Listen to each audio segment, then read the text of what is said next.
Fasten your seatbelts. It's going to be a bumpy night. But tell me, Eddie, is that a rabbit in your pocket or you're just happy to see me? So I'll be right back. I gotta shut my door because the cat opened it. And then we'll get started.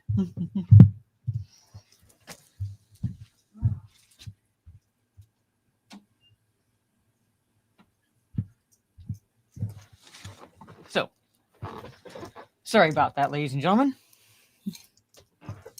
But we are back for our top 10 discussions. And for those who are new, this is personal top 10 list, basically. So the movies themselves might not be to everyone's liking. They might not even be objectively good, basically, but they are subjectively good to us.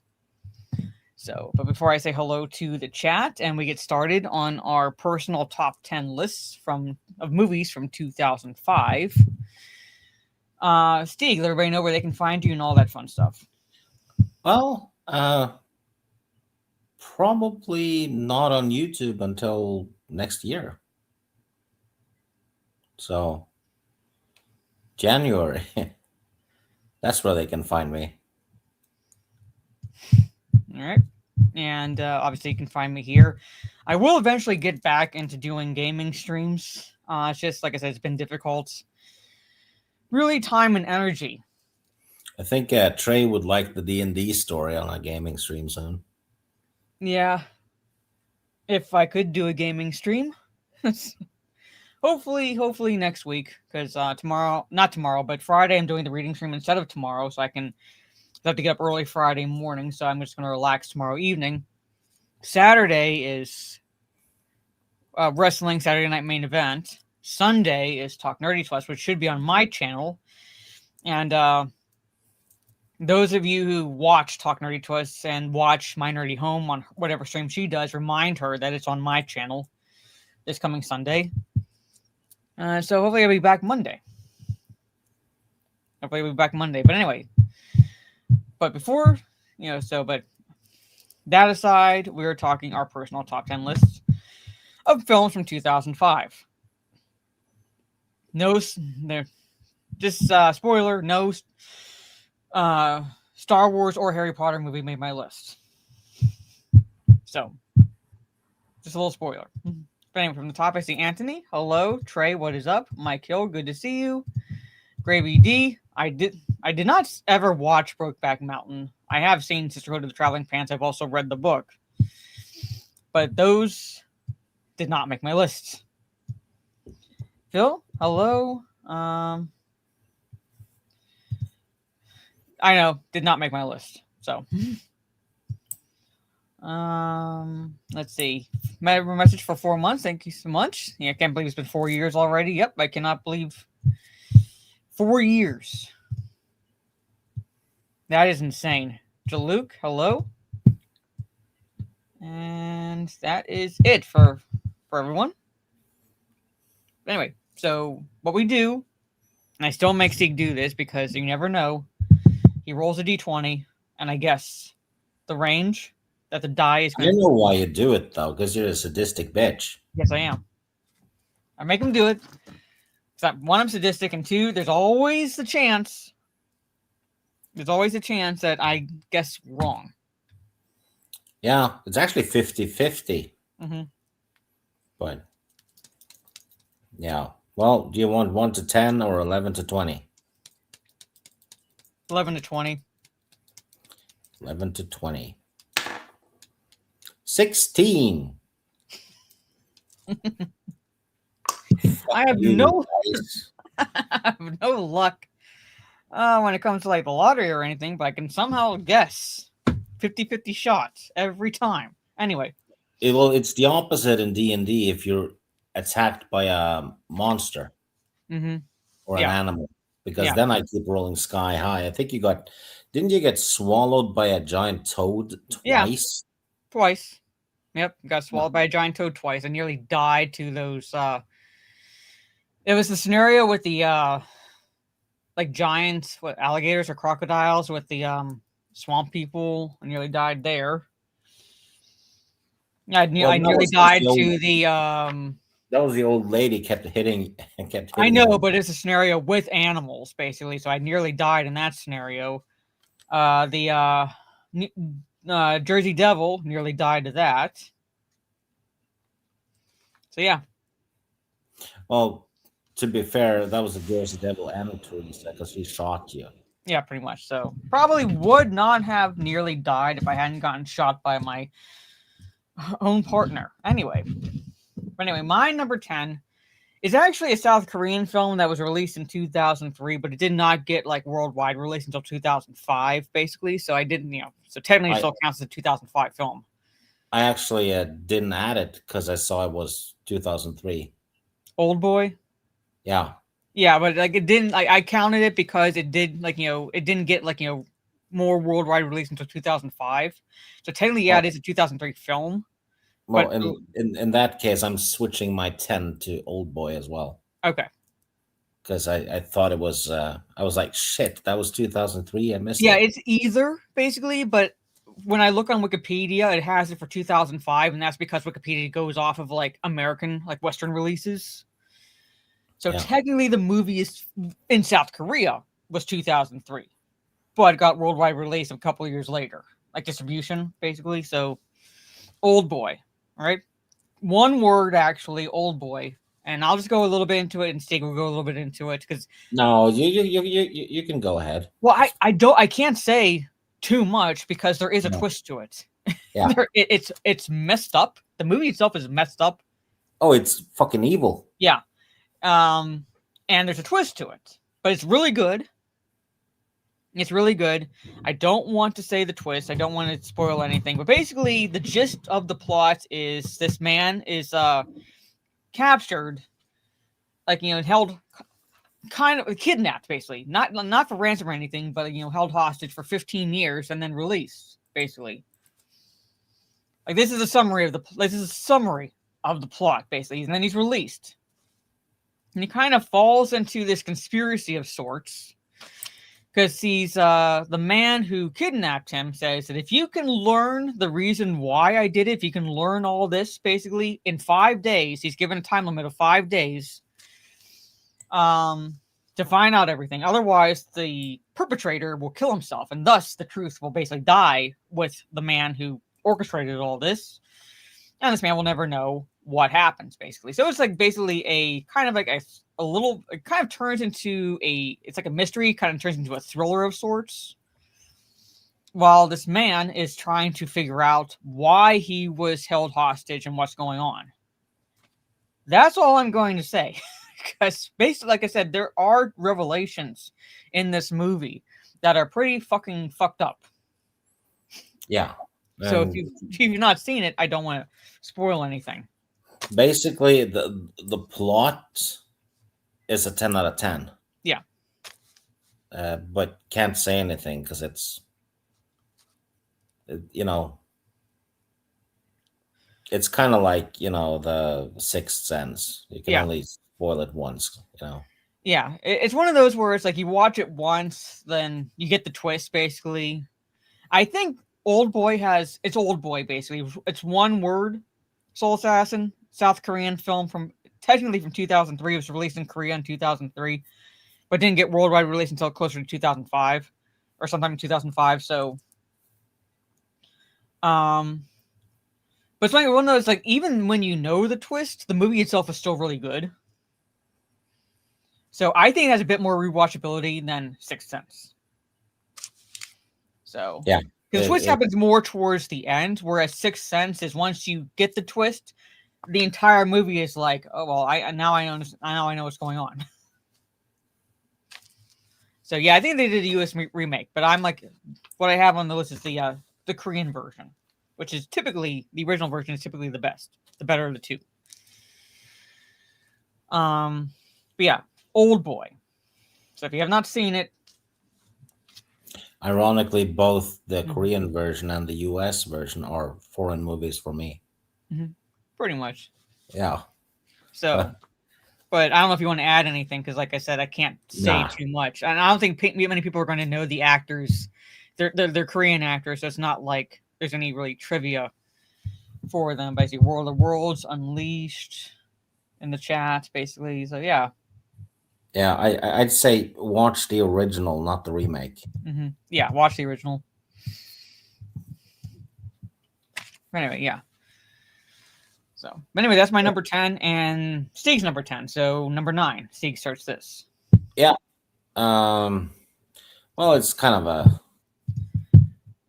semi-relevant movie today, I guess. It's V for Vendetta. Mm-hmm. I think it's based on a graphic novel. Tremendously well acted. Heavily inspired, I'd say, by 1984, the book. Hold on. You said V for Vendetta? Yeah. I gotta look up the release. Yeah, hold on. Actual release in the United States was 2006. So technically it works for 2005 and 2006. I was wondering, like, I was released later. In England. It was released in England the year before. Yeah, so I was like, I was like, I could not have missed that on the Wikipedia page, basically, because I would have added it. I was like, I could have sworn I watched it like after. Oh, it was on the Wikipedia page. That's where I found it. On 2005? No, it's not even like coming up. And when I do a search for V for Vendetta, no, not coming for 2005. I'm on a list of American films of 2005, not overall films. Yeah, I did the. Anyway. I do American films, like narrow it down that way, because if I do overall films, basically it's all over the place for releases, because not all releases happen at the same time. Europe, so it gets released earlier in some parts, but not others. So yeah, so I guess you could use it next year too. Well, I'm going to use it next year because for me it was released in 2006. That's when I saw it. So. Yeah. Well, Injuries up. It's a dystopian society happening in London. Character named V is starting to stand up to the government and doing, well, basically terrorist acts, really. And he's planning something big, and he kidnaps and politically grooms Natalie Portman in a way. Mm-hmm. Kind of tells his story a little bit to her. Great performance by Portman, even better by Hugo Weaving, who voices V. Mm-hmm. Yeah. He was not the first choice. He took over a role because James Purefoy pulled out. And John Hurt is in there, I think. But I think most people have watched this one. It has some really cool action scenes too. Yeah. Involving knife fighting. But yeah, definitely a rewatchable, kind of a cult classic, I'd say. Hmm. Yeah, it's become more of a cult classic now. Like what it didn't do poorly at the box office when it was released, but I think it since gained more of a following after its release, especially given the socio-political climates post 2000 certain years. So, and then every hacker uses the damn V for Vendetta. Pretty much, yeah. Mask. I mean, come on, be creative, people. Yeah, pretty much. And as much as I like the movie, they are terrorists. So it's, I mean, yeah. Do they have can you kind of sympathize with the reasons? Yeah, given the system, yes, it's a dystopian society, but they are terrorists. So it's and some of the police officers that get killed, they might not be bad people. Yeah, so it's a bit gray. Actually, Guy Fawkes, if you're referring to the actual historical figure that the Hugo Weaving's character alludes to, Fawkes. They actually celebrate that day in England, in the UK, I believe, Guy Fawkes Day. Yeah. So Fawkes, I believe, is how it's actually spelled. Actually, so when they caught him, the damn English were doing fox hunting yet again. Pretty much. So, But anyway, okay. Do you have anything more to? No. Okay. Well, my number 9 is probably a movie that most people. I'm not saying most people like haven't seen, but probably like don't really remember too well. If they if they haven't seen it, yeah, but if they have seen, probably don't really remember it too well. Although I do appreciate it because it's kind of a it's kind. How do I put this? It's basically a demonic possession, but that's not the focus. Basically, it's called The Exorcism of Emily Rose. Almost made my list. Yeah, but the focus is pretty much on the trial that happens post the exorcism, because you have is it Laura Linney? Yeah, Laura Linney defending Tom Wilkinson, basically, who was the priest who performed the exorcism, and 11 out of 10 performance from Jennifer Carpenter. Yeah, Jennifer Carpenter plays the possessed girl, and so basically that is told in flashbacks, basically. So it's not like the focus is on the actual possession, but it's more or less like it's basically like a courtroom drama of sorts. Like, was she actually possessed? Basically, because Laura Linney's defending the priest and saying there was an actual possession here. It's like the evidence here, and the prosecution is going, no, it's like this girl was suffering from some type of mental disorder or illness, and the exorcism exacerbated that, basically, and made it worse, and thus led to her death, essentially. Spoiler alert, basically. But that's the whole point of the movie, where it's was she actually possessed, basically? So well, yeah, I'm saying it's basically, and it's like Jennifer Carpenter plays the possessed girl, and she does a phenomenal job when she's possessed, basically. But again, kind of as you're progressing the movie, it makes the audience question, kind of thing. Is the prosecution right? Is the defense right? Basically, was she possessed? Was she crazy? Sort of a situation, and so that's summary of the movie. There is a little bit of something that happens at the end, which kind of alludes to one way or the other, like possessed or crazy, kind of thing. But I don't want to say what it is. It's subtle, basically. It's kind of subtle. And if you don't know exactly, history of demonic possession and demonology and so forth, you probably will kind of miss it a little bit, probably. But if you haven't seen it, I think it's worth a watch. It kind of flew under the radar in 2005. Because you had the big releases of Revenge of the Sith and friggin' Harry Potter and things like that. Basically, it's it kind of flew under the radar a bit. I wouldn't say it bombed at the box office, but I don't think it did as well as it should have, because I think it is a good movie to watch, and it is worth. If you haven't seen it, it's worth. If you haven't seen it in a while, it's worth a rewatch. But The Exorcism of Emily Rose. Yeah. It's definitely worth watching. I wouldn't say it's very rewatchable though. Well, it's I'd say at least it has some rewatchability to it. Probably wouldn't immediately start watching it again once you're done watching it, but say around Halloween, throughout the year, occasionally. I think this has a little bit of rewatchability to it. Yeah, it's not an Exorcist ripoff. No. So it actually kind of does its own thing, pretty much. It has more in common with the life of David Gale. Mm-hmm. I keep not remembering. So yeah. Why is chats not coming through? I see chats. I can see them. On StreamYard, basically. Yeah. I see them on YouTube, but they're not coming through on a StreamYard now, basically.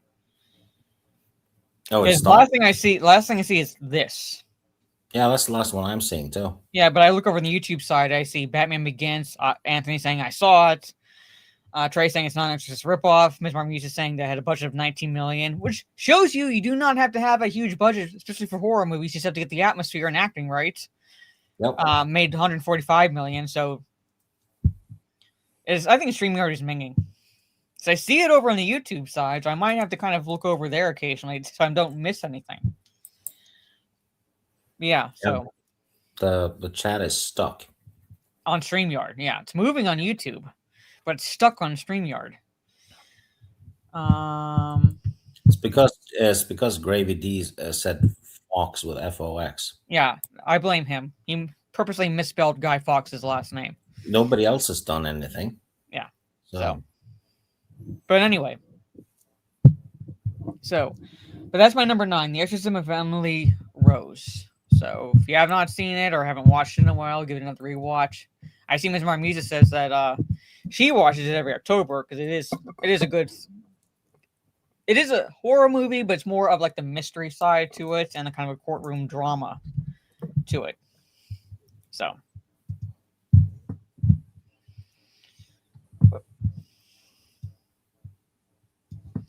Anyway, so I start 8. Yeah. My number 8 is actually based on a graphic novel by Frank Miller. And I love that it's like, shot in black and white. So it's like, it's like kind of like that. That's my number 3.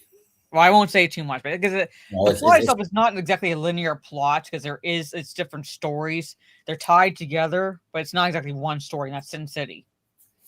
So the characters are connected, but they're like different stories in the movie. All right. Basically, it stars kind of a who's who, at least at the time, of actors. Bruce Willis, Elijah Wood, Mickey Rourke, Clive Owen's in it, Jessica Alba, and so forth, basically. And it's based on the graphic novel by Frank Miller, comic series of the same name, an ensemble cast, and you have, like I said, different stories pretty told, basically. And each one placing a different character, different connections. I love how who plays the yellow bastard? You don't like you see his face and then you're like, holy shit, that's that actor. I can't remember. It's what's his name? Nick Stahl. Okay, yeah, because I was gonna say it's Elijah Wood plays a really creepy character. Rutger Hauer plays bad cardinal. Yeah. So I'm gonna leave it okay, Nick Stahl. Basically, I couldn't remember his name. I could see the character's face, and he's made up in a way that you can't see the actor underneath the makeup. So it's really done. It's done really well. So, but there's a lot of people in the movie. Like I said, I primarily I love the acting. I love and everything.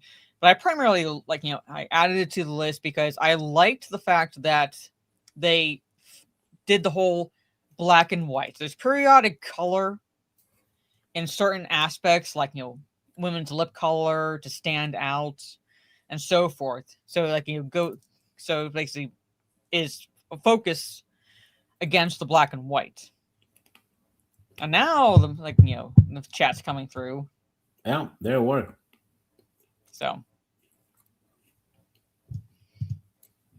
Oh yeah. So. Yeah, now it's coming through. Yeah, so Constantine, Kung Fu Hustle. Kung Fu Hustle is a weird movie. It did not make my list, but I still love the movie. It's really weird. I've never seen it. I love it because it's so weird. But it's one of those where it's like you kind of have to do not just kind of turn your brain off a little bit and just let it happen. It's one of those movies where you just let it happen. Dre's like, it's a wild movie. Yeah.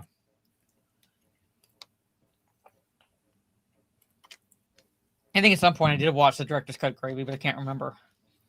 Yeah. Steve, if you can find Kung Fu Hustle anywhere online to watch it. Yeah, I can find it. Watch. But yeah, my number 8 is Sin City. So I'm not going to say too much. I'm going to let Steve have his say when we get to number 3. But that's it. Sin City, number 8 for me. Yeah, my number 8 is kind of a straightforward movie with a twist. History of Violence. That did not make my list, but just to give you perspective, Chad and Steve, I counted on the overall list of movies. I wrote down 78 movies. Oh. So I'm narrowing down from like 78 I've seen from 2005. Well, that did not make the list. So. Well, basically, a seemingly ordinary family guy who owns a diner, I think, defends himself during a robbery and kills the attackers. And I think he ends up on TV or something and gets recognized. And later on, Ed Harris shows up, claims to know who he is, and gets a bit pushy. And there's clearly some kind of background thing that has happened, and it involves, I guess, gangsters. Turns out Viggo Mortensen used to be a badass for a crime lord or whatever it was, and he basically needs to deal with the problem so he can keep his family, and that's he deals with it violently. Very, very, very cool movie. Rewatchable. I wouldn't say it's a 10 out of 10 or anything, though. But, I keep rewatching it, so I had to put it on.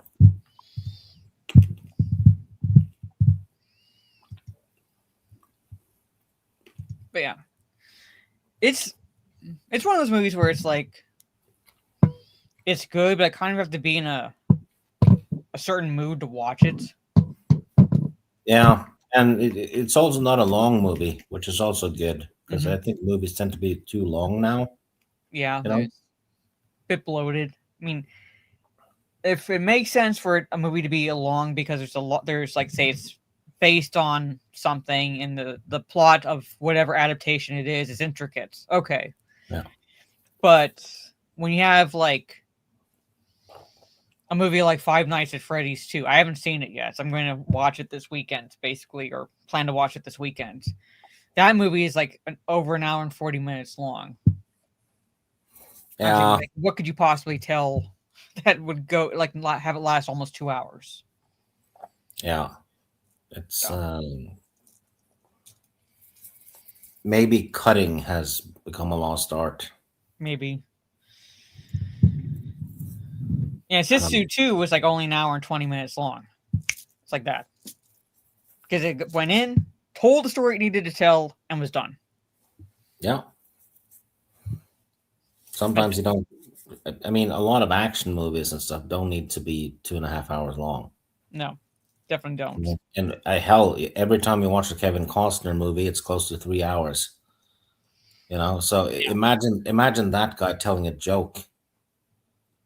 Be like 1 hour in, and he's like, "Oh yeah, I forgot to mention the lawnmower. That's important to the joke. I'm getting to the point now. Soon." Well, that's what I felt like, because King Kong did not make my list, but I saw the 2005 King Kong movie, which is like 3 hours long.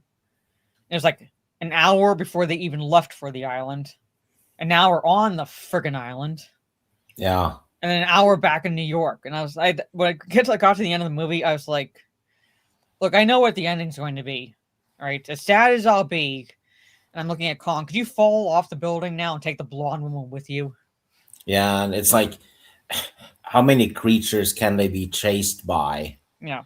When they were running through that damn valley. Pretty much. I was like, but anyway, my number 8 was History of Violence. All right. And my number 7 is objectively not a good movie, but I think it's fun. Doom. That did not make my list, but I've seen it, and like I will agree with you. Like, not objectively good, but subjectively fun. And it was my first introduction to Doom. I like never played the games, basically. So I was like, I'm watching this, going, is this actually true to the game? Like, more. Well, it felt like more fiction than anything. Not exactly true to the game. It was. Yeah. Yeah, but There was no sister or anything in the game. No, I'm just saying, I'm thinking it was like it's not necessarily a straight adaptation, but like true to everything. And I'm like, then I play the game, and I'm like thinking back on the movie, and I was like, yeah, no, bits and pieces maybe, but well, if you're playing the 2015 game, then definitely no, because that game doesn't really fit with the original either, because it's a reboot.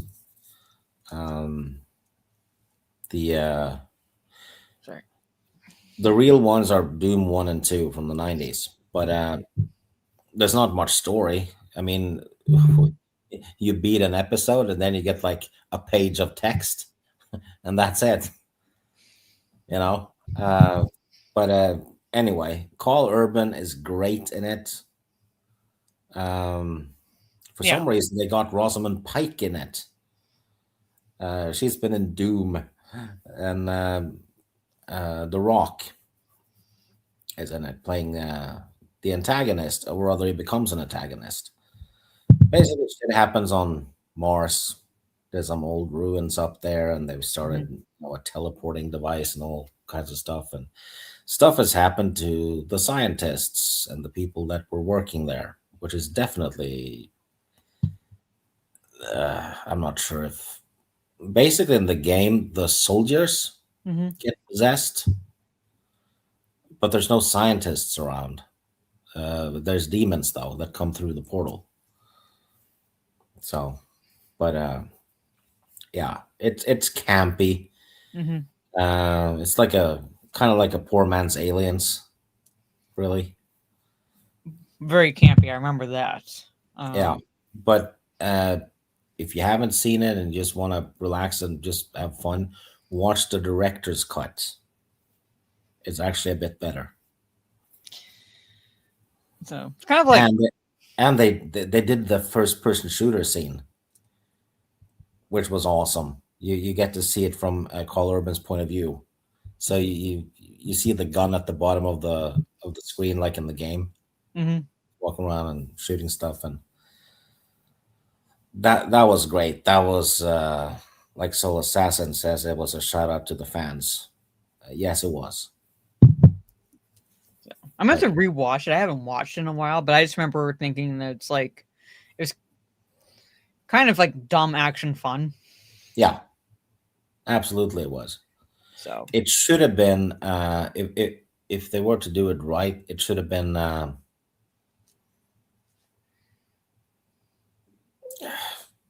more like Aliens in tone. Kind of like Aliens meets Event Horizon. Actually, that's pretty much what Doom is. I was kind of surprised because I was expecting it to go one way, and it just went well the opposite way based on the characters, based on like how the characters were acting earlier in the movie. And I was expecting it to end up one way, and then it kind of did a 180. The fact that The Rock plays the Sarge is also a little shout out to the fans, because the second tier monster, if you will, is a Sarge in the game. Okay, well, see, I didn't play the game, so I was like watching this, like I said, expecting it to go one way. If you want to play it the best way now, get it's a package called Doom plus Doom 2, I think it's called. It has it's kind of like a remaster, but they remastered the whole damn soundtrack too, and it's amazing. I can send you a link to it later if you ever want to test it out. Yeah, it'd be interesting to play like the original games, and if I'm able to on my PC. What was I gonna say? Oh, hell yes, you're able to play it. It's been remastered for new computers and stuff, and it's not resource heavy. I'll tell you that much. And Carl Urban is basically like consistently demonstrated like he's a good actor in just about everything he's done. Also, it's an old game. You're getting no hand holding. Well, I figured that. So basically, get the keys and get through the levels. That's all you have to do, and then there's a boss fight at the end of each episode, which is grossly unfair too. They do so much damage; it's sick. Oh, so basically, it's like kind of one of those games I'll rage at because of like the purposeful, like how do I put this? When they basically like purposely make it way more difficult than it should be. Well, for the players, Doom actually has a difficulty option. No, but I'm saying it's like even on like some normal levels, basically when I was like playing one of the Doom games, it felt like it was like fairly early in the game, so it's not like it should have been as difficult as it was. It felt like it was like just purposely done that way, just to make the players rage. Well, in the new ones, they just have enemies spawn around you too. Just for action, right? But pretty much. That's not the case in Doom 1. You have a set amount of enemies on each level. I played the 2015-2016 game. I rage quit Doom Eternal. I'm not going back to play. When I'm dying more to trying to fucking parkour from one point to another, I'm dying more to that than to the actual demons. I rage quit. I was like, I'm done. Yeah, that's not happening in Doom 1 because you can't jump. Games didn't have a jump function at that time. The one thing that was special with Doom was that levels had several floors. You can walk upstairs. That was not a thing in any game before that. No. Like, it wasn't really, like, even, like, big in, like, the 2015-2016 game I was playing. Then I got to, like, Doom Eternal, and you had the whole needing to parkour, like, do the double jump and everything. And I was like, what? Yeah. Why? It doesn't belong in a Doom game at all. And I need to go back to Doom Dark Ages. I was enjoying that, but I need to finish it. I'll probably play it at some point, but offline. Yeah. Yep. Get the Doom 1+2 on GOG. It's dirt cheap. Anyway, that. So that was your number 7, right? Yeah. Okay. Your turn. My number 7. I don't know how many people would have seen this movie, but it is a very good movie called Memoirs of a Geisha. I've almost seen it several times. I think it won an Oscar. It's very good. It stars, Zhang Ji, basically, who's, if you ignore the fact that she's basically pro CCP, she's very good in the movie. Basically, she's sold by her impoverished family to a geisha house, basically. So it's like they can't afford to care for her and feed her, so they kind of like to help pay off the debts and everything. She's sold to a geisha house and trained as a geisha. Basically, her name is changed and everything, and it follows her character. Michelle Yeoh is I don't know what role you would call her is. Basically, she's the one in charge of the geisha house. Basically, I can't remember if there is an actual term for Michelle Yeoh's role in the geisha house, but she trains the girls and she makes appointments for them and everything. Gong Li is in it. I haven't really seen her in much of anything since about this time. Basically, she's, in my opinion, one of the most beautiful Chinese women out there, and I think she's still attractive, but I haven't seen her in too much. And she's one of the top geishas. Michelle Yeoh? No, Michelle Yeoh's the leader, but Gong Li is one of the top geishas in the house. Yeah. And it follows Zhang Ji's character from the time that she's sold to the geisha house, pre World War II. So it's basically Japanese life pre World War II, Japan during World War II, basically, and modernization post World War II, and how it affects geishas. Basically, that whole concept. And Ken Watanabe's in it, and so forth. don't want to say too much about it. It's not like a spoiler with this character, but this character is connected in a way to Zhang Xi's character. So I don't exactly want to say too much, but that's basically like the gist of the movie. It's following like this girl as she becomes like a top geisha, and the choices she makes during this time, as well as the change in Japanese society. Like he's like watching that evolution, like pre-World War II and then post-World War II. Like the whole concepts of like surrounding geisha and other like socio-political socio-political mindsets after World War II, after the events. So I think it's worth at least one watch. So I don't, like I said, I don't want to say too much. It is, I think, very good. It doesn't shy away of like showing some things, basically. So Memoirs of a Geisha, like I said, is worth at least one watch. Yeah, you don't bother geishas in Japan. That is, I've seen reels on Instagram. Like that is a no-no. Like you do not talk to them. You do not take pictures of them. You do not at all bother them. Now, this woman was trying to take a picture of this geisha walking in one of the Japanese cities, like one of like the outside of like the major cities, and she's trying to take a picture of this woman, and the geisha keeps like turning around and things like avoiding the camera, and this woman kept trying to like get in this geisha's face to take the picture, like kept trying to get in front of her. And it's like like you're not allowed to bother them. Yeah, but you shouldn't anyway. It's like sticking the camera up to someone's face.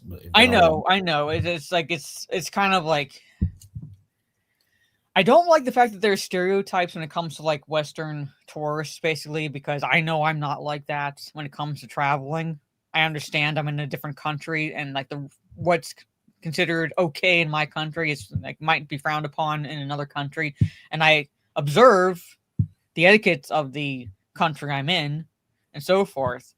But there are idiots that, despite the fact that they know they shouldn't do this, they want to take a picture for memory, basically, to remember their trip. And if they see a geisha, oh, that's not something I see every day in America or wherever I'm from, so I'm going to take a picture of that. I'm like, no, you cannot do that. We had an article in a newspaper some years back about a bad tourist. Mm-hmm. One guy had decided to sue the country of Norway because in the tourist brochure he had seen, it said home of the midnight sun. Right? Mm-hmm. And when he got here, it turned out it was the same sun he had where he lived. What do you think the sun would be like? Look different in Norway? He thought it would be a different sun entirely. He's a retard. Yeah, and another one flew into a rage because he didn't get to see the trolls because it had said Norway, home of the trolls. So there's no trolls there, and it turns out they don't even exist. Oh my God. That's why I said, like, it's like, I don't like the stereotypes surrounding Western tourists because, again, me personally, I do not act like that. But at the same time, people are stupid. And the reason why that stereotype exists is because of stupidity like this. Yeah. And for the records, they didn't win the lawsuits. Good. Because I would have, if I had been the judge, I would have laughed that out of my courtroom. Like, seriously? Like, this is why you're suing? I was asked on a stream once if, basically, we were talking about food, and I said, moose is really good. Mm-hmm. And the person didn't believe me. He believed a moose is a mythological animal. Moose? So that's not what? Like road signs where there's like warning signs, don't they drive. Exist in Alaska. Yeah. Like they're in Alaska, in the States. he exists. Yeah. And a ton of people seem to think I worship Odin and Thor and stuff like that. Oh, God damn. I'm not even kidding. It happens regularly. Like I said, it's one of those situations where it's like, I don't like the stereotype, but then I understand it. Yeah. And they also seem to think we live, that we're 200 years behind the rest of the world. I'm like, no, there's Burger Kings and McDonald's and stuff in Norway. We have Blu-rays, It's weird. Hell, Norway is one of the richest countries in the world per person. Yeah. Hey, Kate Roberts, good to see you. But yeah, but anyway, that's my number 7. Jesus.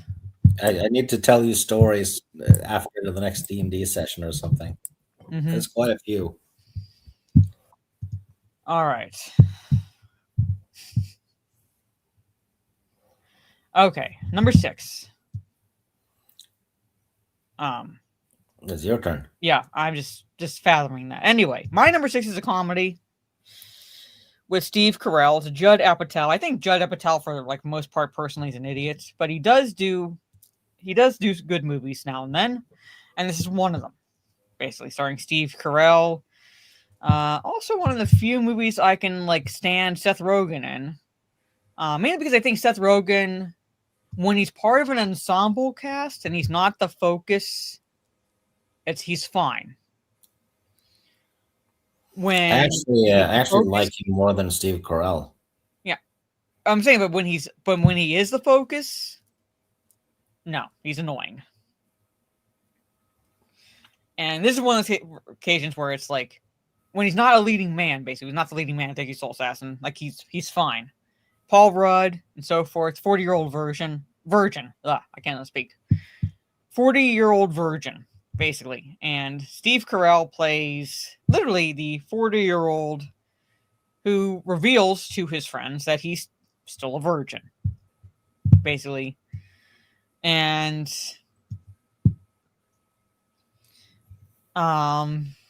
basically the story just goes not necessarily downhill from there, but like basically like now his friends want to they in their minds they're being wingmen, basically. And they figure, oh, we'll hire a prostitute and things like that, so he has sex, and that way he's not a virgin, basically. So they're like trying to be good friends, but at the same time, it's like it's a comedy, so nothing is going to go right in this movie. And his friends are his work colleagues, basically. So he's kind of like working in like a equivalent to like a Best Buy-esque type of a store. And I did like there's like I put it on my list because I've been watching clips of it recently, and I forgot Kevin Hart was in it, basically, and so forth. And his one friend's I can't remember if he's married to this woman or like he's just dating her, basically, but she finds the friend's cards from like the speed dating scene, basically, and she's confronting Steve Carell because she was told, okay, she's dating her. I couldn't remember like the relationship, basically, but he told her that those are actually Steve Carell's character's cards, and she's like reading off what the friend wrote, basically. So yeah, like a lot of comedians are in this movie. So but I added it because when it's on, I'll sit down and watch it. But yeah, there's really not much to the plot other than so his friends are trying to figure out a way to get him to lose his virginity. He ends up meeting a woman that he does actually care for. So spoiler alert, guess what happens? Almost same plot as Leisure Suit Larry, minus the friends. So, but I think so. Yeah, so basically, I find it funny, and I added it to the list because I like whenever it's on, I do watch it. I've been watching clips of it, so I enjoy it. I think the friends probably are a bit more entertaining than Steve Carell is in the movie. But I did like their chemistry and everything, and I kind of like there were some moving parts. Like when I say moving, I mean like kind of like a little bit more emotional parts in this movie, because sometimes Judd Apatow does include those in his films that you'd think wouldn't work, but does. So yeah, I like. So I included the 40-Year-Old Virgin, and that's my number 6. And I'm supposed to do 6 now. Yes. Yeah. Mm-hmm. Well, my number 6, in my opinion, got vindicated this year. It's the original, or rather not the original, but the Fantastic Four from 2005, starring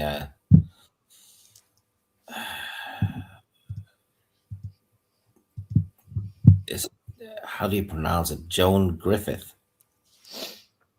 I thought it was Ian, or is it? No, it's not Ian. I had to look it up because I saw an interview with them and they said something and it wasn't Ian. It's Welsh, so it just so looks fucked up. Yeah. But it's pronounced Grufford or something, but or rather it's spelled Grufford, but it's pronounced Griffith. Yeah, I remember reading that, and because I showed it to my family and go, "How do you pronounce this name?" And it's like, no, it's actually it's pronounced Griffith. Yeah, it's yeah. Anyway, Fantastic Four. It's him and Jessica Alba and Chris Evans and Michael Chiklis. Yeah, Michael Chiklis plays the Thing perfectly. He's awesome. Yeah, he nails it, and the rest of them are very good. I wouldn't say they're perfect, but Chiklis really, yeah. I'd say like personality-wise, Chris Evans got Johnny Storm down. Yeah. Ian well, I don't know how to pronounce his first name, but Griffith. Much better Mr. Fantastic than Pedro Pascal. Actually feels more like Mr. Fantastic. I think like the only like weak one is Jessica Alba's casting, and she wasn't bad necessarily. But I think like of the 4, she's probably like the weak one, the weak casting. Oh, I googled it. It's pronounced Johan. Okay, Johan Griffith. Okay. Yeah. Almost Johan, but Johan. Yeah. Yeah. Johan. Anyway, I had to look it up because it was gonna bug me. And then it's gonna, a few weeks is gonna pass, and I'm gonna have to look it up again. But yeah, Jessica Alba was too young to play Sue Storm. Yeah. I thought she looks younger than Chris Evans, who's supposed to be her little brother. Yeah, because Sue Storm is older, the older of the two. Yeah. Yeah. She was kind of the Sydney Sweeney of the time that put into stuff. Yeah, just put into stuff where she didn't fit the role. Yeah, she fit in Sin City, but Sin City she was fine, but I'm saying as Sue Storm, no. Like I said, she was the weak casting. She was like the one where it's like, okay, Michael Chiklis, you're great. Johan Griffith, you're great as Mr. Fantastic. Not perfect, but you're great. Chris Evans, really good as Johnny Storm. Got the personality down. I look at this guy, I'm like, why were you cast? Dr. Doom was kind of miscast. Well, they've screwed over. I don't think it was necessarily miscast, but they screwed up the character. Yeah. They really screwed up the character. Rest in peace to the actor who passed away this year. Yeah. So I don't blame the actor who was cast. No. I think he could have been really good as Dr. Doom if they hadn't screwed up that character. It still was better than Fan Four Stick. Yeah. Better than that. But still, they can't seem to get Dr. Doom right. No, it's weird because I watched the Fantastic Four animated show from the 80s, and Dr. Doom was great in that one. Yeah, so I don't know why they can't get it right in live action. No Julian McMahon, rest in peace. His casting was fine. I more blame the writing for the character than the actor. Yeah, they always get Dr. Doom wrong. Yeah, but in my opinion, I never hated this movie. It's gotten a lot of stick for some reason. I don't get it. It does a good job at showing the origin of the Fantastic Four, and then fleshing them out and giving them a problem to solve at the end, right? Yeah. They have to work together. And what else do you need for a first movie like that? It's basically the same thing to do with the X-Men. Yeah. But yeah, and I think it's probably going to get a better reputation now with the new one that just came out. Yeah, the new one that came out was fine. It wasn't great, but it wasn't complete shit. It was just middle of the road fine. Yeah. And the second one was really bad. Yeah. The new Fantastic Four movie was actually in a way better than the new Superman movie. Yeah, it was better than the new Superman movie, but Pedro Pascal is not Captain Fantastic. He was the worst casting of the four. He was the worst casting. Yeah. Sue Storm, she was good casting, got her age right and everything. She's older than Johnny Storm, so she looks older than Johnny Storm. That was good.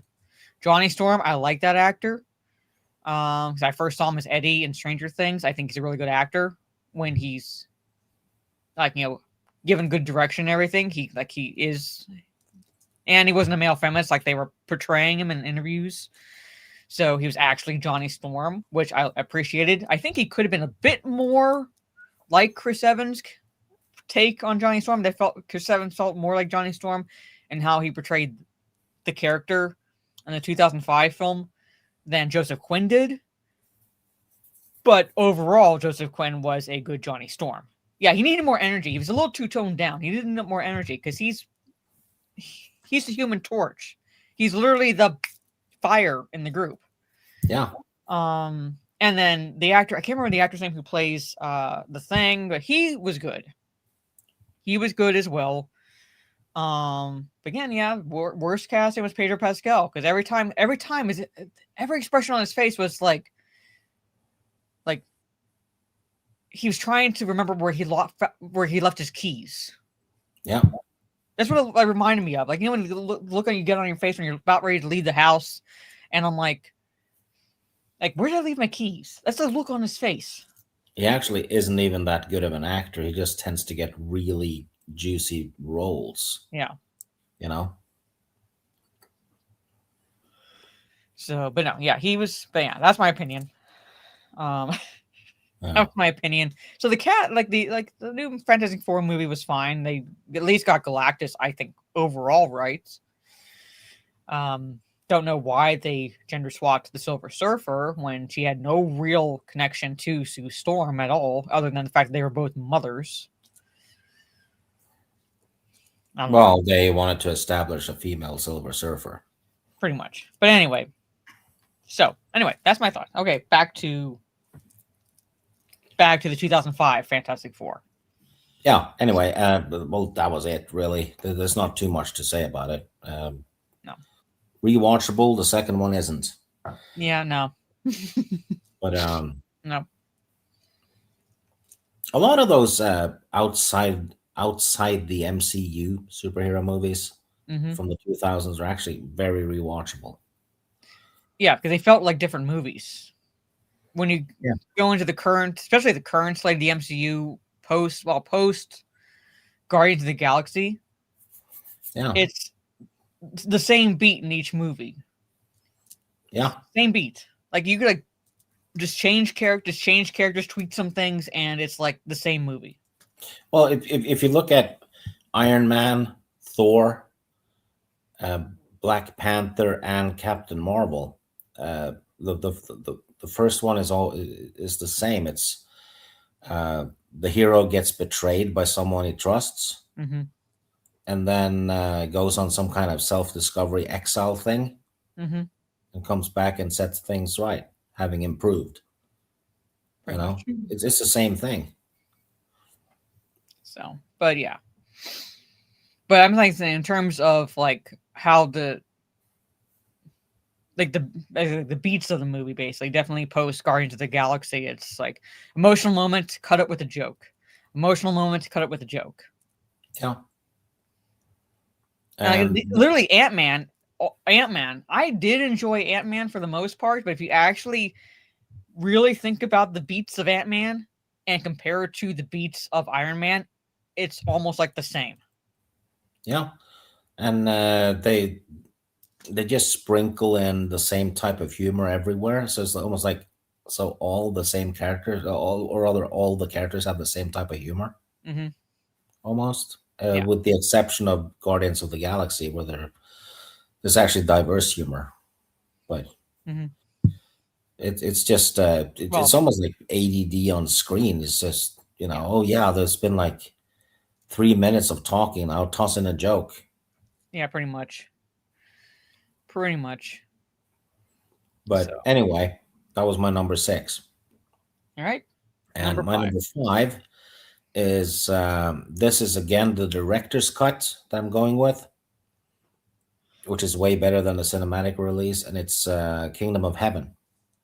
The director's cuts are typically, well, not all the time, but typically better than the theatrical cuts. Like it was the same thing with Expendables 3. Yeah. Don't watch the theatrical cut, watch the extended edition. Yeah. Sadly, it also gives you more Ronda Rousey. Well, I know that, but overall, it's a better movie. The extended edition is overall a better movie. Yeah. But Kingdom of Heaven, it has to do with Jerusalem and the Arabs, being in conflict. It's, I wouldn't say it's philosophical, but it's more, it's a movie that makes you think a bit, though. And like I said, it's probably very relevant today because, there's still not fully peace down there, No. The only time it's kind of quiet is when they're reloading their guns, But starring Orlando Bloom, who does a very good job. Liam Neeson is in it. He's in it way more in the director's cut. Eva Green is, and the guy who plays Celeborn, Lord of the Rings, he plays the antagonist. Oh yeah, why am I blanking on the actor's name? I can see him. I can picture him. Martin Chokas. Yeah, that's what he's. Yeah. Anyway, and Edward Norton. You can't tell it's him though because he's wearing a mask. He's playing a leper. Yep, I remember those scenes. Yeah, but it's came out during the the Gladiator period, right? Where you needed period pieces. You had a bunch of them coming out in a few years, but I enjoyed them. However, the director's cut is almost 4 hours long. So was it? I know I railed against length earlier for films, basically, but sometimes if the movie draws me in, and it doesn't feel like 4 hours, I'm fine with the length. Like Return of the King, like the extended edition is almost 4 hours long. In the case of this one, though, it's not one of those movies that should be shortened. Yeah, so I'm saying, if anybody has a chance to watch this Indian movie called Three Idiots, it is incredibly long movie, but it doesn't feel long. It draws you in. I love all the characters, the side characters, the story, and everything. And I watched it the first time, and I'm like, holy shit! It was actually over almost 4 hours long, like 3.5 hours roughly. You wouldn't think it's that long for me, but yeah, I'm fine. If the length works for the plot, then I'm fine with it. Yeah, and don't judge the movie Three Idiots by the title. It's called Three Idiots. The poster looks weird, but it's a very emotional movie. It has both comedy, it has drama, it has tragedy. It touches on a lot of stuff. So, anyway. My number 5 was Kingdom of Heaven, director's cut. My number 5, where it is this one here. the first Chronicles of Narnia film, The Lion, the Witch, and the Wardrobe. I think of the 3 adaptations we got for the Chronicles of Narnia movies, it's the one that is closest to the book. It feels more like the first book in terms of plot. And post that, they go downhill, basically. Also, not to be confused with The Lying Bitch in the Wardrobe. No. It's a different movie entirely. Yeah. I have to point out, though, that the BBC series is still the best. Yeah. Low budget as it is. Mm-hmm. I don't care if something's low budget as long as it's, engages me storytelling wise, and when it's an adaptation, it at least respects the source material. This movie, pre the sequels, basically, because you have Prince Caspian and you had Voyage of the Dawn Treader. This one respected the source material more than the 2 sequels. Yeah, especially more than the second, or rather the first sequel. Yeah. You do not need to see the Narnia sequels. You're not, in my opinion, you're not missing anything if you don't watch anything past The Lion, the Witch, and the Wardrobe. Speaking of Narnia, have you seen the news about the new stuff that Netflix is doing? They're gonna have soundtrack by the Doors and stuff. Yeah, no. Like, that band wasn't even around when the story takes place. Nope. Yeah, it's basically DOA. It is DOA. But anyway, so basically, if you don't know the plot, if you haven't read the books or anything, basically these 4 children are sent to live in the country. It's during World War II. It's during the early days of World War II, and it's a lot of most instances during that time, parents would send their children to the country to protect them, basically, because London was being bombed by the Nazis, and it was safer in the countryside overall. Not entirely safe, but safer. And so these children go to live with this elderly man, and during their exploration of the house they are staying in, because they're 4 siblings, basically. They're 4 siblings. Peter, Susan... Edmund. I was blanking on his name. Edmund and Lucy. All right. 4 siblings. The Edmund actor is the best actor of the kids in this movie. Yeah. So I was just blanking on his name because it's 2 brothers, 2 sisters. He has quit acting. I think he's a diplomat now. I guess more power to him. Yeah. But anyway, so basically during their exploration of the house, they come across this wardrobe, hence the wardrobe from the title, and the wardrobe transports them to another world called Narnia, where they meet characters like the White Witch, Aslan, talking animals, and so forth, basically. And the White Witch has basically cast this permanent winter over Narnia and so forth, and she needs to be defeated. The 4 children were kind of part of a prophecy, the coming of, those who would, save Narnia from the White Queen, and so forth. Yeah, Fawn. I can't remember what his name is. He's played by James McAvoy. You would look at him. Tumless. Yeah, Tumless. Mr. Tumless. Why am I blanking on it? But Tumnus, he's played by James McAvoy. Given where James McAvoy is in terms of basically celebrity status now, you want to think to look at him when you watch this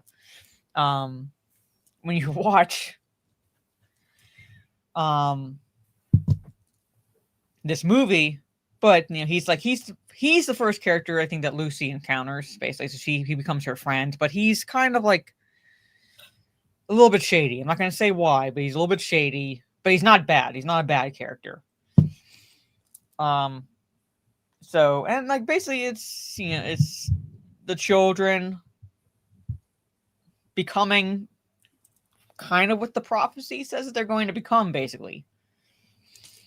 Don't want to say too much. There is, and this is kind of how do I put this? Part, not the sole reasons, but part of the reason why there was, how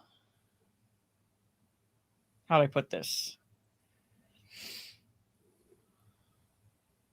like C.S. Lewis and Tolkien were friends, but this kind of hurt the friendship, shall we say?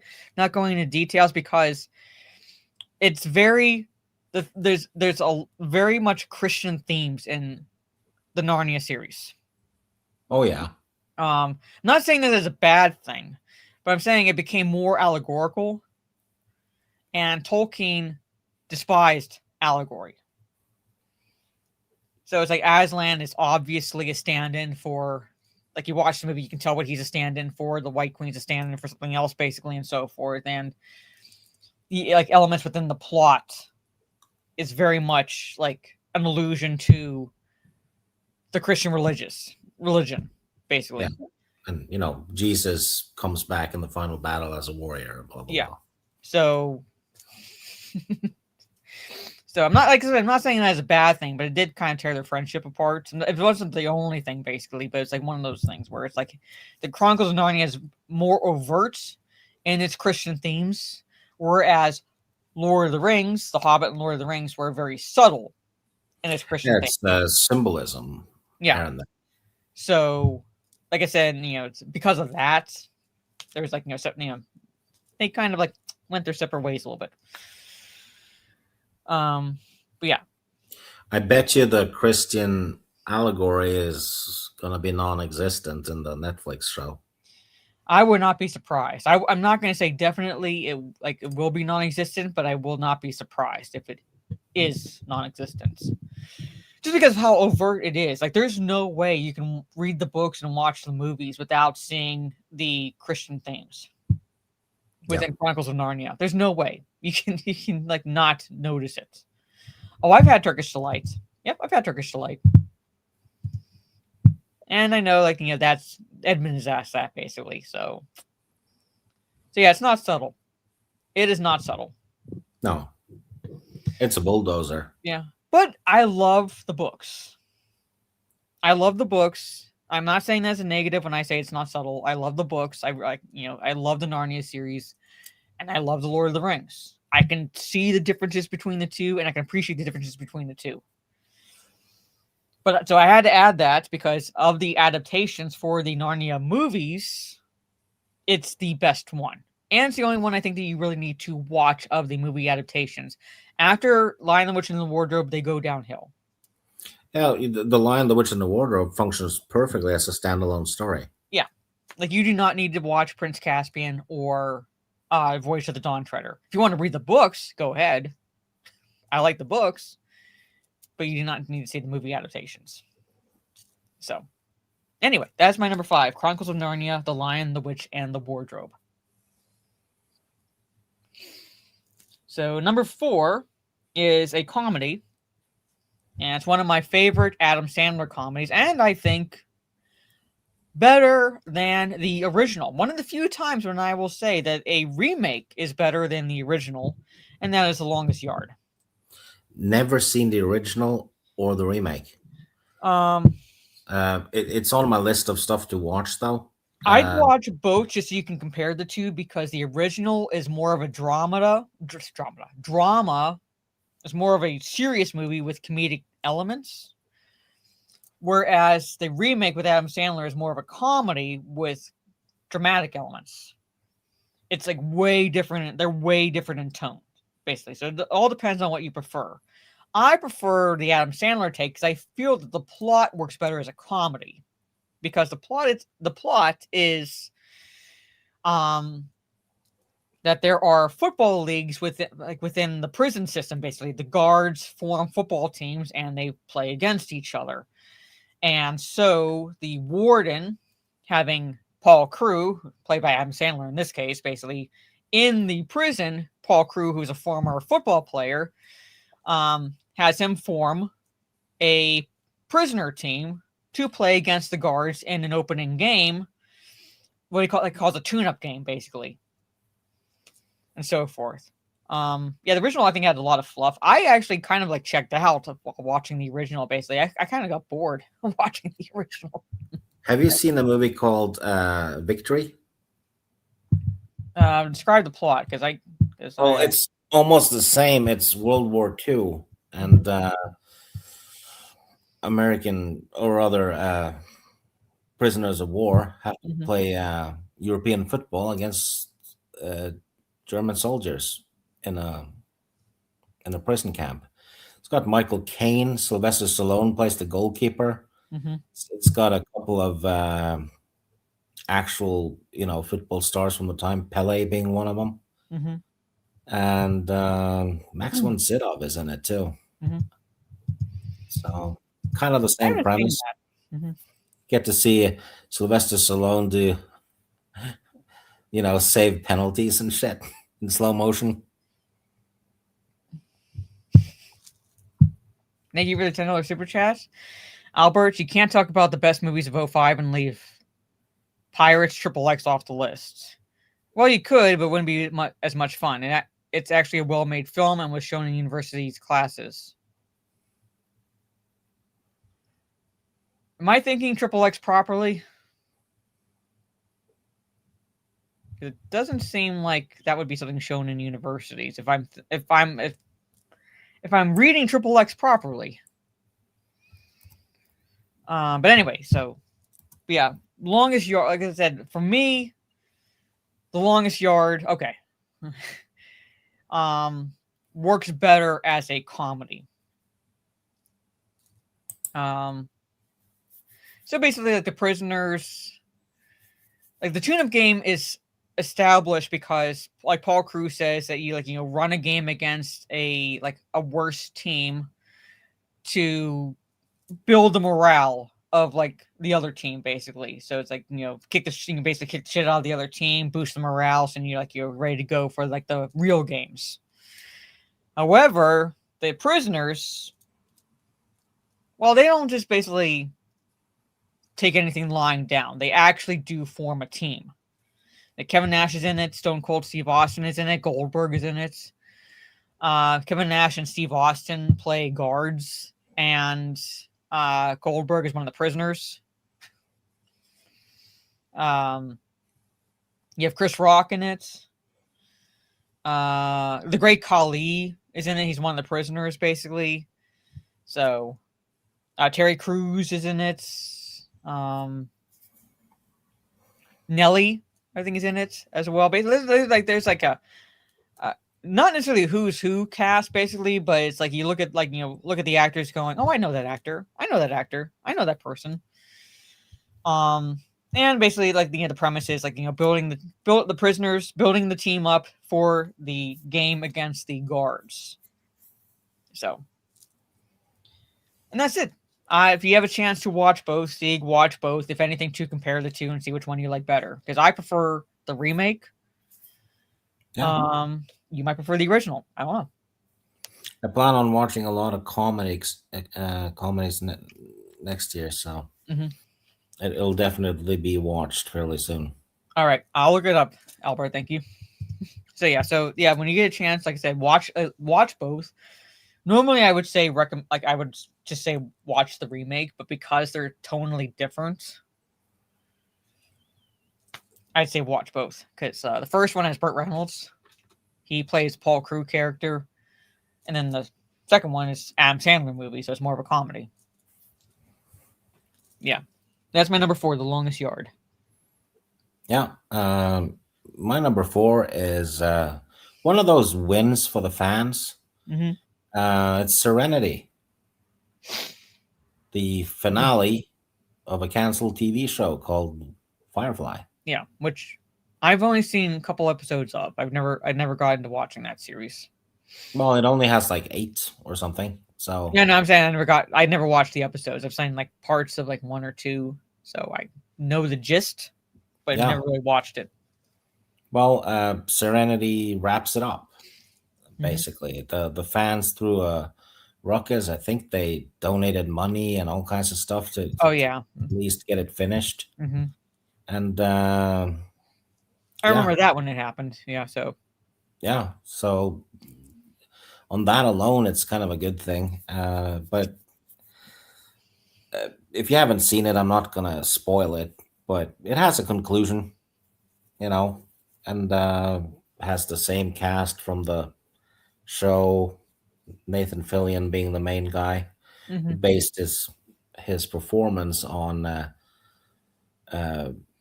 Han Solo and Harrison Ford roles. Because if you notice, every time Harrison Ford gets punched, it looks like he's actually being punched. The guy can do punch acting really well, and so can Fillion. He does it tremendously well in this. But if you watch Firefly, you have to watch Serenity at the end. Yeah. Not to, don't confuse it with the first 2 episodes, which is called Serenity. So starts and begins with Serenity, I guess. Serenity is the name of the ship. Does it also have Alan Tudyk in it? Is that the series I'm thinking about? Yep. Okay. All right. So whenever I think of Nathan Fillion, I mainly think of his voice work for Halo ODST. Like I said, I never really watched Firefly. Oh, Firefly is probably his best role. He's awesome in it. But hell, you can binge that the whole show in an evening. If it's only 8 episodes, I could definitely. I would not say an evening, just because of time. But I'd probably say definitely over the course of evening into the next day. Definitely in Yeah, the reason this got made is because of Alien 4. The crew of the Betty in Alien 4. That's the basis of Firefly.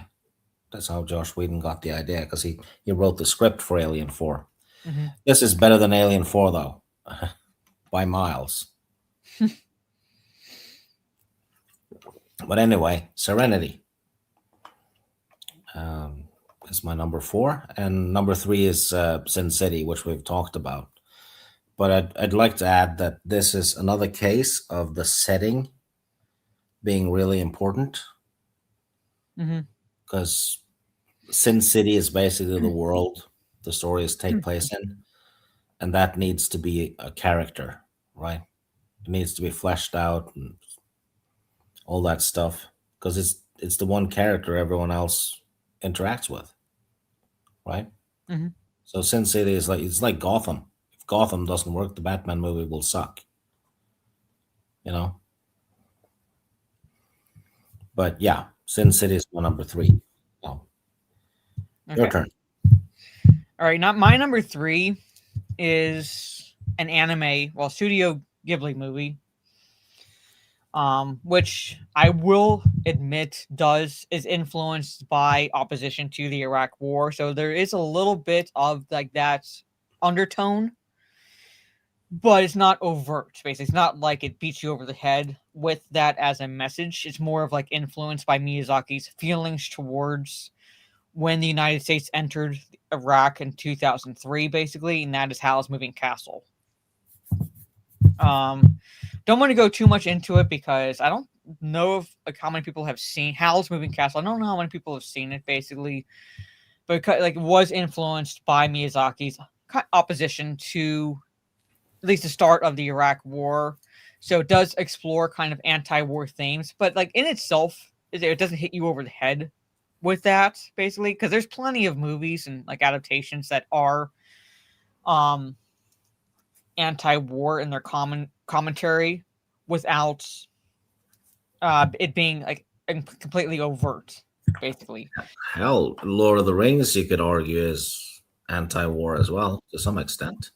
Well, to some extent, I would say more The Hobbit is more anti-war than Lord of the Rings. And the reason why I say The Hobbit is more anti-war than Lord of the Rings, if you think about the Battle of the Five Armies, it very much is reminiscent of World War I, because those countries were just chomping at the bit to go to war with each other. They just needed a reason, any reason, to declare war, and it's the stupidest reason of all, basically.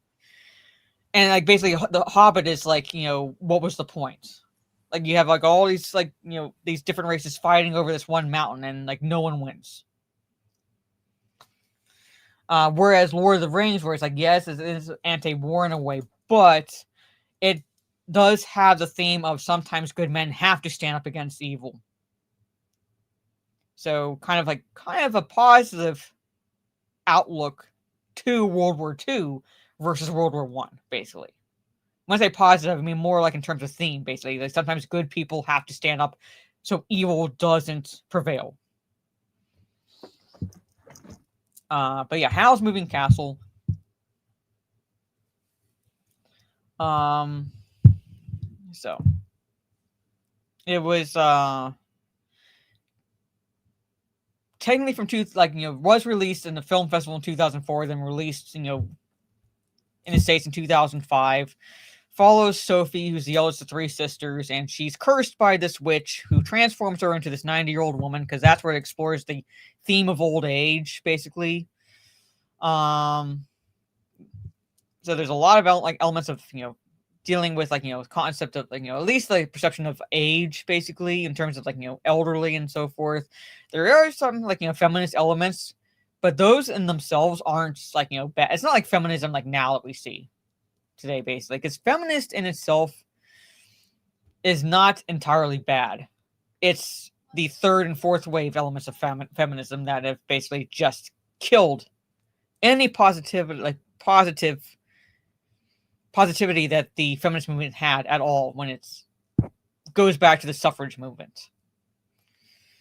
Compassion and so forth. It touches on multiple themes.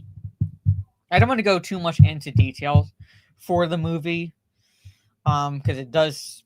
There is quite a number of moving parts to the plot, basically. So it's not like it's a straightforward plot in the sense, but you have to pay attention because of the intricacies amongst the characters and so forth, and the lessons Sophie learns, what she witnesses, and so forth. So you kind of do have to pay attention to it. But that's my number 3. I don't want to say too much because it's kind of like Old Boy. I don't want to say too much because I'll be spoiling stuff for whomever has not seen it.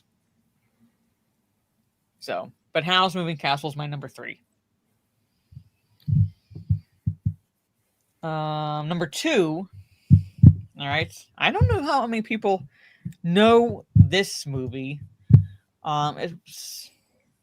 It's not an obscure film, or by any means. So it's not an obscure film, but it kind of, and it's a fictionalized account, basically. So you do not get your history from this movie. So I'm going to say that much, basically. You do not get your history from this movie. But it does go into the kind of the evolution of skateboarding. Because skateboarding kind of evolved from the concept of surfing. And so forth. And that is Lords of Dogtown. It stars Emile Hirsch, which I have not seen him in too much of anything recently, basically. But Emile Hirsch, Heath Ledger is in it, Johnny Knoxville is in it, and he's really good in this role, basically. But it kind of it's in the 70s, right? So, it's set in the 70s, and it pretty much is the evolution of skateboarding and the skateboarding culture. And it follows primarily follows 3 friends. Tony, Stacy, and Jay. Stacy, male's name, basically. Basically, there are 3 guys. Basically, Stacy can be a guy's name.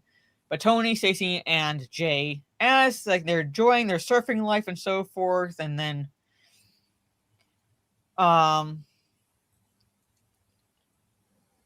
it kind of skateboarding is not that big. Basically, surfing is the big thing. But then one day, wheels are given for one of skateboards, and you kind of see the evolution in the design of skateboards. Basically, they go from looking like how they originally looked to the the design evolution, where it's we got to do it this way. We got to make sure we can do it this way because of what they want to do tricks on a skateboard, much like they do on the surfboard. I'm very much generalizing the plot, basically, but I had to include it because I remember when I watched it for the first time, I was kind of blown away by how good it was. I was not expecting it to be as good as it was. I was expecting it to be decent, but not as entertaining, in my opinion, as it was. You feel for all three characters.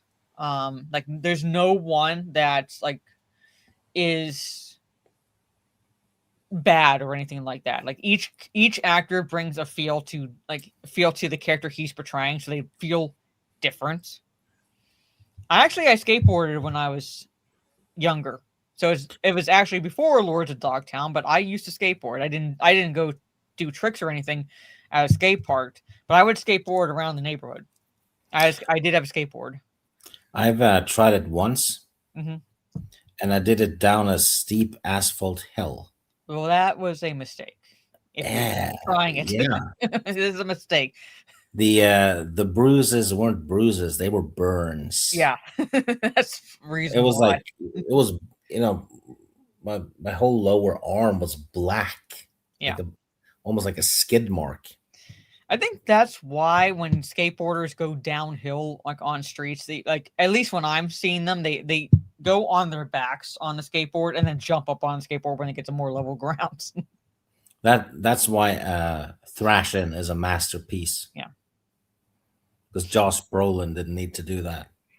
Anyway, but yeah, I did skateboard, so it's not like, but I didn't do like, go to skate parks or anything. There were no skate parks around anyway for me to even go to, even if I like wanted to. But I skateboarded around the neighborhood. You had a bunch of skateboarding video games in the 80s too. Skateboards was huge, hence why they made Thrashing. Yeah, but it was skateboards and ninjas. Mm-hmm. Really. So, but yeah, but I would bike to places and I would use my skateboard. So that's it. Anyway, so that's my number 2, Lords of Dogtown. If you haven't seen it, check it out at least once. So yeah, I was a skater. So I think I still have my skateboard somewhere. So I used to do it. So probably, well, I'm not saying I couldn't take it back up again, but I'd have to dust the cobwebs off basically and get used to because when you it very much is a center of gravity skill. Have you ever tried regular ice skates? Tried it a couple times, didn't take. It takes a while for it to take. Yeah, so I was like, no, not my thing. Yeah, it hurts to hit your head on the ice, doesn't it? Very much. Yep. So I could roller skate, but ice skating was a different thing. So, but anyway, that's my number 2, Lords of Dogtown. Yeah, my number 2 is your number 1. So I doubt it is. Batman Begins? Nope. You don't even have Batman Begins on your list? Nope, I don't have it on my list. That's surprising. That's really surprising. Trey is stabbing himself with a knife currently. Probably. But okay, my number 2 is Batman Begins. All right. The best Batman movie of the Nolan trilogy, in my opinion. I will give you that. I do have problems with it, but I'll give you that. Yeah, and it's the one I like the most. I'll fully admit that The Dark Knight is a better movie, but I simply like Batman Begins more. They screw up Scarecrow. They really screw him up. Yeah. They turn him into a MacGuffin. Yeah. Ra's al Ghul is fine. Mm-hmm. But yes, they do screw up Scarecrow. Christian Bale is fantastic in it. Michael Caine does an 11 out of 10. Mm-hmm. And Morgan Freeman, probably a 10 out of 10 for him. But it's the origins of Batman, basically. Yeah, it's another origin movie, pretty much. So yeah, which tends to be most Batman movies, because Thomas and Martha Wayne has to be the most killed characters on screen ever. Yeah, even though there's plenty of stories they could tell Batman well into him being Batman, but they always want to start with how he becomes Batman. I'm like, we've seen that multiple times. Yeah, we know. You know, it's closing in on 100 years now. Mm-hmm. We know that his parents gets killed. You know, but did you say Steve mispronounced Raish? Because I believe it's pronounced Raish Al Ghul, not Raz. Raish. It's pronounced Raish. Yeah, it's Raish. Yeah, but I'm saying mispronounced Raz. I'm not sure if so. Maybe other people mispronounce the character as Raz. Mm-hmm. Oh, the movie pronounced it wrong. Okay, I was gonna say it because we're pronouncing it correctly. Yeah, it's Raish. Yeah, so I'd have to go back and watch the movie because, like, you know, it is the best of the Nolan trilogy, but at the same time, like, it did not make enough impression on me to include it on my list. Yeah, well, it kind of is basically because they always show Uncle Ben dying too. So, like, yeah. Well, there's not too much to say about it, really. Yeah. Nolan nailed it, and Christian Bale skyrocketed into stardom. But you know, everyone here has seen it. You know, probably 10 times over. So. It's not that I didn't like Batman Begins. I liked it fine, but not enough for me to say I have to include it on my top 10 list. But there's elements in the movie where it's like I can't forgive them for what they did, particularly to Scarecrow. Falcone family felt like, why were they even like? Man, I get it why they were there at the beginning, but at the same time, it's like they were kind of forgotten during the movie, and then they show up at the end again as MacGuffins. So, like, why have them in the first place? Really, for like that, at least if you're gonna, like, you know, do that with the Scarecrow, it's like they wasted them. Yeah, I'm saying, like, you know, they wasted certain characters. That's just my opinion. Yeah. So, but yeah, that was my number 2, and my number 1 is Revenge of the Sith. Oh, go ahead. I've watched it tons of times. I'm getting kind of done with Star Wars now, though, because I just finished the reading all the EU novels. I'm done. I've read all of them. So achievement unlocked.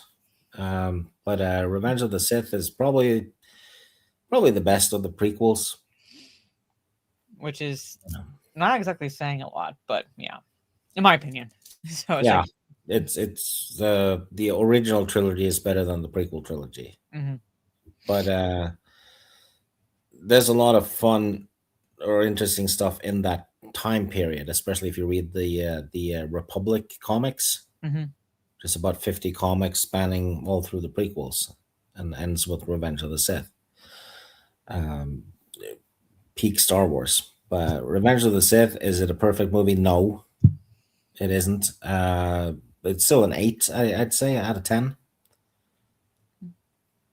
Oh, don't entirely agree with that, but then I think one of the biggest problems with the prequels stems back to the Phantom Menace, and they started Anakin way too young. Yeah. So I think the issues I have with the preceding 2 movies, The Clone Wars and Revenge of the Sith, I think could have been not entirely fixed, but fixed for the most part if they had Anakin be about the same age as Luke. Yeah, I think so. And perhaps in hindsight, maybe it would have been better without the Chosen One prophecy. And just have Anakin be a Jedi that falls. You know, but well, definitely, since now they kind of like made the Chosen One prophecy obsolete with the sequel trilogy. Oh yeah, the sequel trilogy. Basically shadowed it. So yeah, as soon as Palpatine survived. Yeah, so like now that it's like become like if it had ended with Return of the Jedi, where yes, they could have done away with the Chosen One prophecy, but in a way, he does fulfill it by the end of Return of the Jedi. Okay, but then the sequel trilogy says, "Oh, by the way, Palpatine didn't die, so guess what? The Chosen One prophecy is still not the prophecy. It hasn't been fulfilled." And I'm like, "What the fuck?" And here's the thing: balance to the Force does not mean 50-50 Sith and Jedi. Balance is when the absence of the Sith. Yeah. Because the Sith is the imbalance. How they use the Force and stuff Mm-hmm. causes the imbalance. So Yeah. their mere presence is like a tumor Pretty in the much. Force. Yeah. So when Anakin kills Palpatine, the Sith dies because Anakin dies too. Mm-hmm. So Yeah. the balance is restored. When Palpatine survives, according to the sequels, then the Force ghost of Yoda and Kenobi and even Luke should have sensed that the Force is still imbalanced. Yeah. Which So. they were okay. Palpatine survived. Mm-hmm. Pretty much. So Anakin was chosen to destroy the Sith for 3 minutes. Yeah. Yeah, ancient prophecy about that. So, but anyway, yep.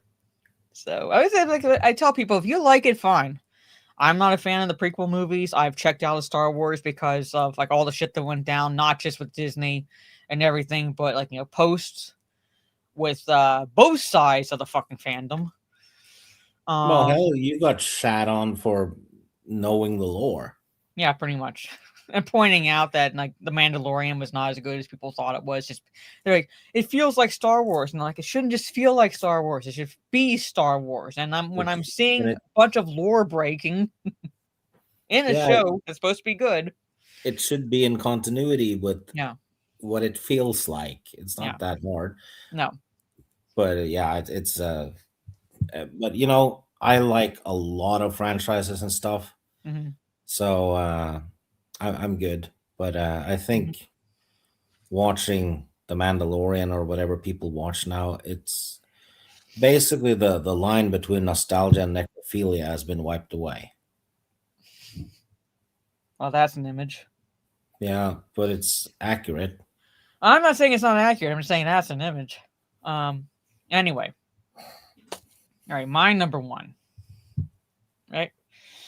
My number one, and I know I shocked a lot of people by leaving a certain movie off the list, but I had to put this as my number one because of the movies I saw that year, I absolutely loved it because I like the studio that made the series of claymation characters.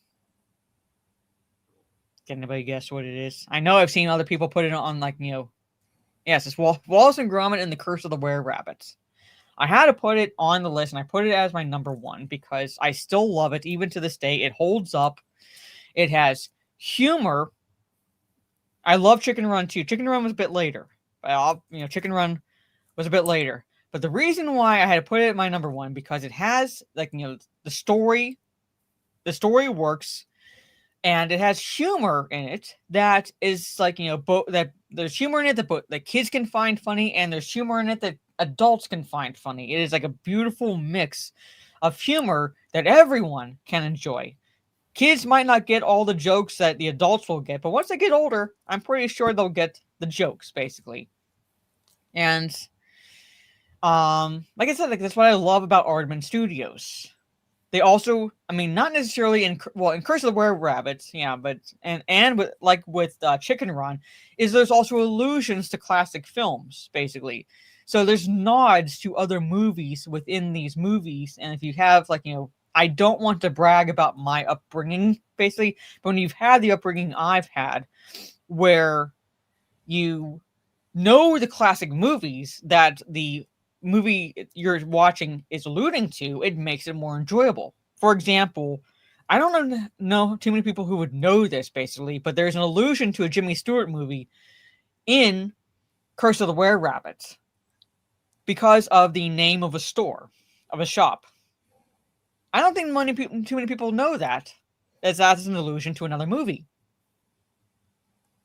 And there's other allusions as well. Same with Chicken Run, basically. There's allusions to other war films, like The Great Escape, Stalag 17, and so forth, that's, like, you know those movies, you get the joke.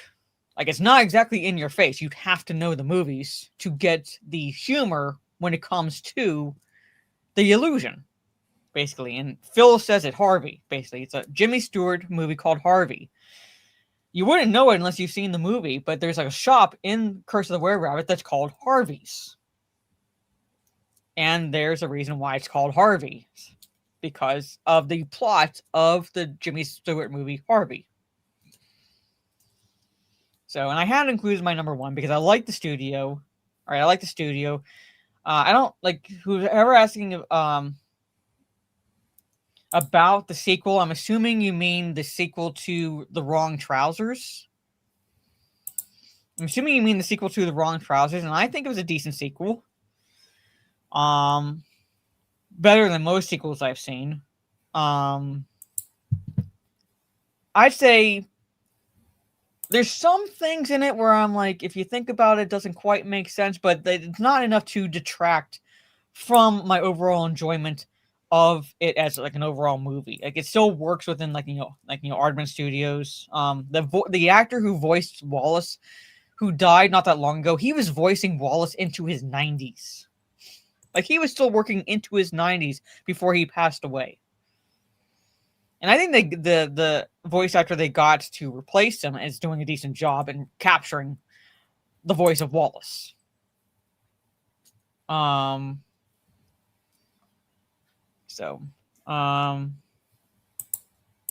do you mean there's a Wallace and Gromit 2? You're talking about the sequel to Wrong Trousers again, right? It's a decent sequel. I don't know if you've seen the short The Wrong Trousers, Trey, but you would need to watch that, I think, a little bit first before you watch the movie, because like it's the movie's a sequel to the short The Wrong Trousers. So the short trousers. Yeah. So yeah, but you need to watch Wrong Trousers first. It's a short. So it's not long at all. The Aardman Studios also does the Shaun the Sheep movies, basically, and that Shaun the Sheep also started with the shorts, basically. So like I'm talking about before his own series of shorts. Basically, it's called A Close Shave. So that's when you're first introduced to Shaun the Sheep, is in that short, and then from there, because it was well received, the short itself was well received, Shaun the Sheep got his own series of shorts and his own series of movies. So yeah, the Pirates Band of Misfits I enjoyed. That's another Aardman Studios movie. Like I said, like those films. Like I said, setting aside that they are claymation, which is not a detraction, basically. I'm just saying, setting aside the fact that they are claymation movies, the plot themselves are very good, the humor is very good, and the voice acting is very good. So, I did enjoy Vengeance Most Foul. There are a couple things in it where I'm like, if you think about it, it doesn't quite make sense. You'd have to really stretch the imagination a little bit. Yeah, Dawn of the Nugget. That's in Netflix. Dawn of the Nugget. That was an okay sequel. You don't need to watch it. It's fine watching, like, ending with Chicken Run. That's it. You don't necessarily need to watch the sequel. But it's not bad. It's not a bad sequel. It's not a bad sequel. I'd say for the most part they're worth watching. For Vengeance Most Foul, watch Wrong Trousers first if you have not seen that. Then watch Vengeance Most Foul. For Chicken Run, the sequel is a take it or leave it one. It's up to you. I'm not saying to leave it or not. It's up to you. It's fine watching just Chicken Run, and I don't think you're necessarily missing much not watching the sequel. But I'm not saying it's not necessarily because it's like a bad sequel. It's more or less like, I don't think it was necessary. There's still good humor in it. There's still humor in it that I enjoy because it's Aardman Studios. But plot-wise, it was like, did it really need to be made? I don't think so. I'm talking about the Dawn of the Nugget, the Chicken Run sequel.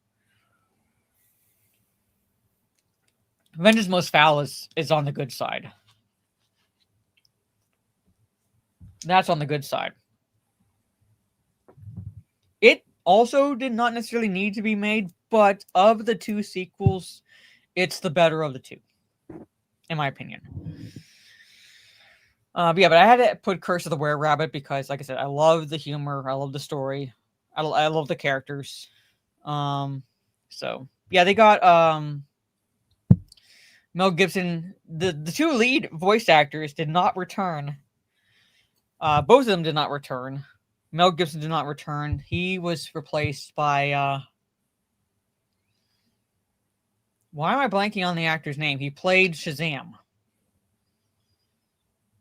He was cast to voice Rocky, and I think he did a decent job.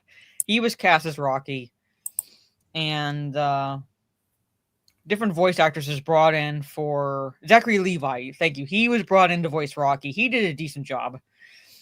And I can't remember, like, another actress was brought in to voice Ginger.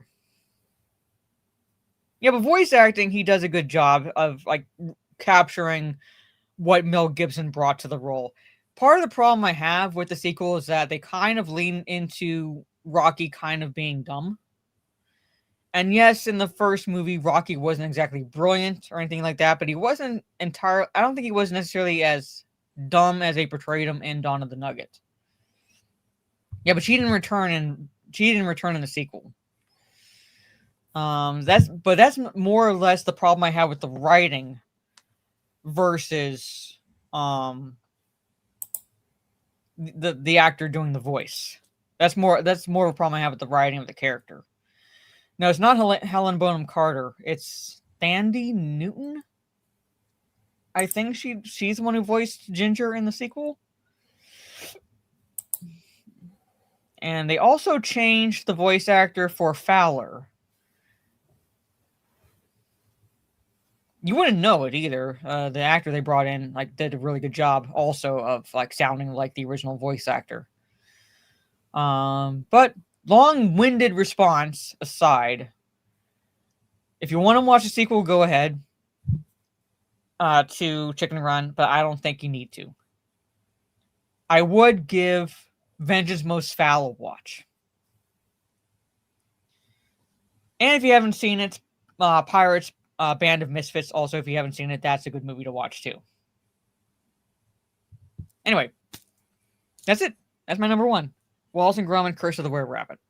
Oh, Helen Bonham Carter voices Totty in Curse of the Were-Rabbit. So she is the lead female voice for Curse of the Were-Rabbit.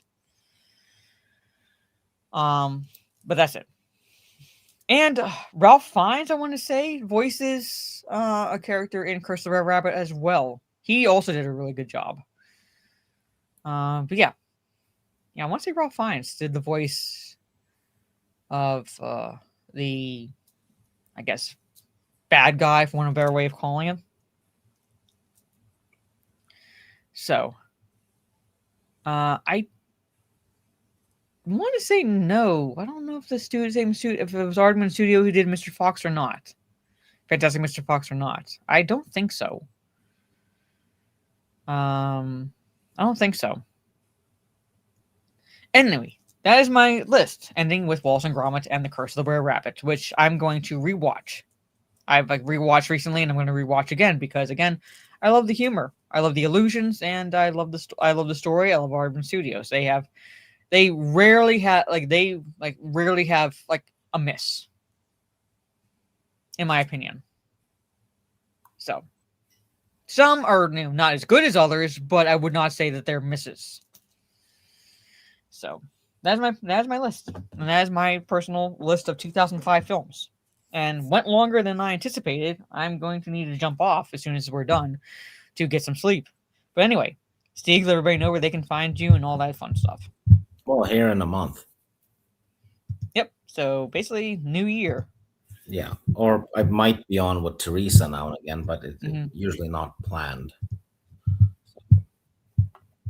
But that's it.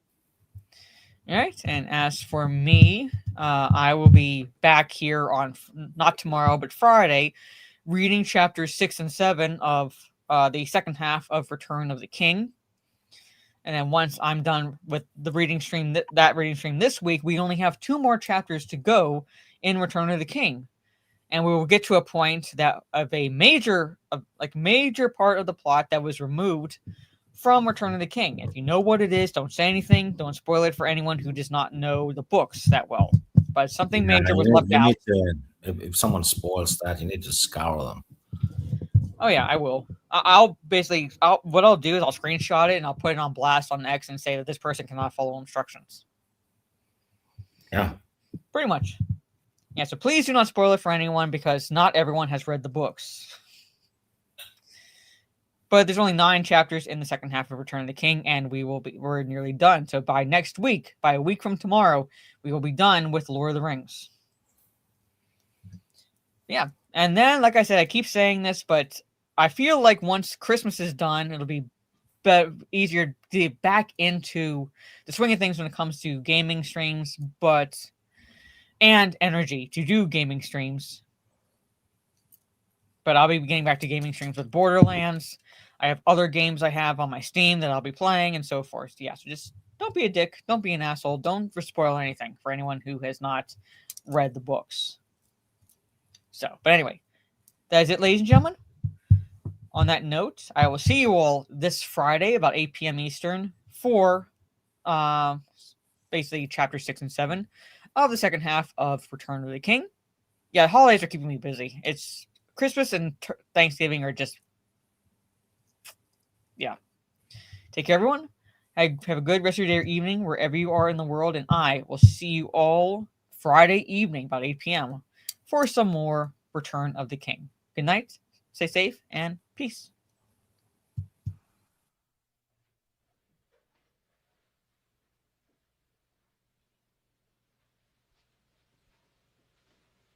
You're still here? It's over. Go home.